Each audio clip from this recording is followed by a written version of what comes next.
Hi hello എല്ലാവർക്കും സുഖമല്ലേ? ഞാനും ഇവിടെ സുഖമായിരിക്കുന്നു. അപ്പോൾ നിങ്ങൾ തംബ്നെയിലിൽ കണ്ടതുപോലെ തന്നെ മുട്ടത്തോട് വെച്ച് എങ്ങനെ ഗാർഡൻ സൂപ്പറാക്കാന്നുണ്ട് നമ്മളിന്ന് നോക്കാൻ പോകുന്നത്. അതിനായി ആദ്യം ചെയ്യേണ്ടത് എന്താണെന്ന് വെച്ചാൽ നമ്മൾ മുട്ടത്തോട് പൊട്ടിക്കുമ്പോൾ ഒരു സൈഡ് മാത്രം, ഈ വീഡിയോയിൽ കാണുന്ന പോലെ ഒരു സൈഡ് മാത്രം പൊട്ടിക്കുക. സാധാരണ നമ്മൾ സെൻറ്റർ ഭാഗമാണല്ലേ പൊട്ടിക്കുക. പക്ഷേ ഇതിൽ നമ്മൾ നമ്മുടെ മുട്ട എന്ന് പറയുന്നത് എന്താണ്, ഒരു പോയിന്റ് ഭാഗമുണ്ട്, ഒരു പരന്ന ഭാഗമുണ്ട് അല്ലേ. അപ്പോൾ ആ കൂർത്ത ഭാഗമല്ല നമുക്ക് പൊട്ടിക്കേണ്ടത്, പരന്ന ഭാഗം. അത് പൊട്ടിക്കുമ്പോൾ ആ ഒരു ഇത് ശ്രദ്ധിക്കുക. പരന്ന ഭാഗത്താണ് നമ്മളിങ്ങനെ ഒരു ഹോൾ ഇട്ട് കൊടുക്കേണ്ടത്. അപ്പോൾ ഇത്രയാണ് നമ്മുടെ ഫസ്റ്റ് സ്റ്റെപ്പ് എന്ന് പറയുന്നത് കേട്ടോ. ഇനി അടുത്ത സ്റ്റെപ്പ് എന്ന് പറയുന്നത് ഈ പൊട്ടിച്ചെടുത്ത മുട്ടത്തോടിലോട്ട് കളർ ചെയ്യുക എന്നുള്ളതാണ്.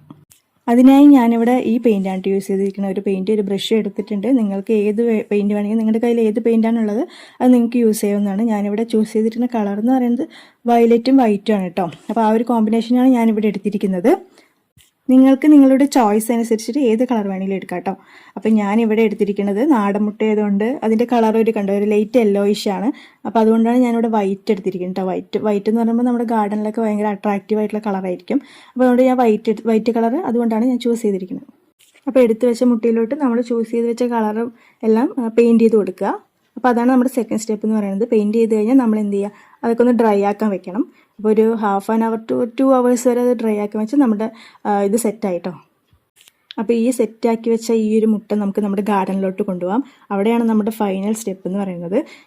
അപ്പോൾ ഇതിനായി ഞാനിവിടെ ചൂസ് ചെയ്തിരിക്കുന്നത് സ്നേക്ക് പ്ലാന്റ് ആണ് കേട്ടോ. അപ്പോൾ നിങ്ങളുടെ വീട്ടിൽ സ്നേക്ക് പ്ലാന്റ് ഇല്ലയെന്ന് വെച്ചാൽ കറ്റാർ വാഴയാണെങ്കിലും ഓക്കെയാണ്. അപ്പോൾ കറ്റാർ വാഴ ഇല്ലാത്ത വീടുകളില്ല. അപ്പോൾ ഞാനിവിടെ ചൂസ് ചെയ്തിരിക്കുന്നത് സ്നേക്ക് പ്ലാന്റ് ആണ്. സ്നേക്ക് പ്ലാന്റ് അല്ലെങ്കിൽ കറ്റാർ വാഴ അല്ലെങ്കിൽ അതുപോലെയുള്ള ഏത് ചെടികളാണെങ്കിലും നിങ്ങൾക്ക് ചൂസ് ചെയ്യാവുന്നതാണ്.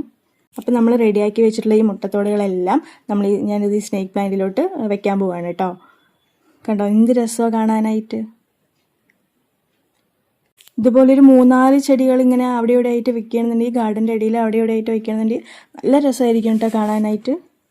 അപ്പോൾ എന്തൊക്കെ പറഞ്ഞാലും ഏതൊക്കെ കളർ എടുത്താലും വൈറ്റ് കളർ തന്നെയാണ് അട്രാക്റ്റീവ്. പക്ഷേ നമുക്ക് ഒരു ഇതുണ്ടാവില്ല, നമ്മുടെ ഗാർഡനിൽ ഈ കളർ ഉണ്ടെങ്കിൽ, അല്ലെങ്കിൽ ഈ കളർ നമ്മുടെ ഗാർഡനിൽ കാണുകയാണെങ്കിൽ നല്ല ബ്യൂട്ടിഫുൾ ആയിരിക്കും, നമുക്കൊരു ഇതുണ്ടാവുമല്ലോ. അപ്പോൾ അതിന് വേണ്ടിയിട്ടാണ് ഇവിടെ കളർ ചെയ്തിരിക്കുന്നത്. കളർ ഇല്ലെങ്കിലും കുഴപ്പമൊന്നുമില്ല. നിങ്ങൾ ഷോപ്പിൽ നിന്ന് വാങ്ങുന്ന മുട്ടയാണെങ്കിൽ വൈറ്റ് കളർ തന്നെ ആയിരിക്കും. അപ്പോൾ ആ വൈറ്റ് കളർ അങ്ങനെ കൊണ്ട് വെച്ചാൽ മതി. കളർ ചെയ്യണം അല്ലെങ്കിൽ ആ ഒരു സ്റ്റെപ്പ് നമുക്ക് സ്കിപ്പ് ചെയ്യാവുന്നതാണ്. അപ്പോൾ ഇത്രയേ ഉള്ളൂ കേട്ടോ. നോക്കി എന്ത് രസമല്ലേ കാണാൻ. ഇത്രയും പൂക്കളും ചെടികളും ഇവിടെ ഉണ്ടെങ്കിലും അതിൻ്റെ ഇടയിൽ നല്ല അട്രാക്റ്റീവായി നിൽക്കുന്നത് ഈ ഒരു സംഭവമാണ് കണ്ടോ. അപ്പോൾ അതാണ് പറഞ്ഞത്, വെറുതെ നമ്മൾ പാഴാക്കി കളഞ്ഞിരിക്കുന്ന ഈ മുട്ടത്തൊണ്ട് കൊണ്ട് നമുക്ക് നമ്മുടെ ഗാർഡൻ എത്രത്തോളം ബ്യൂട്ടിഫുൾ ആക്കാൻ നോക്കിക്കേ.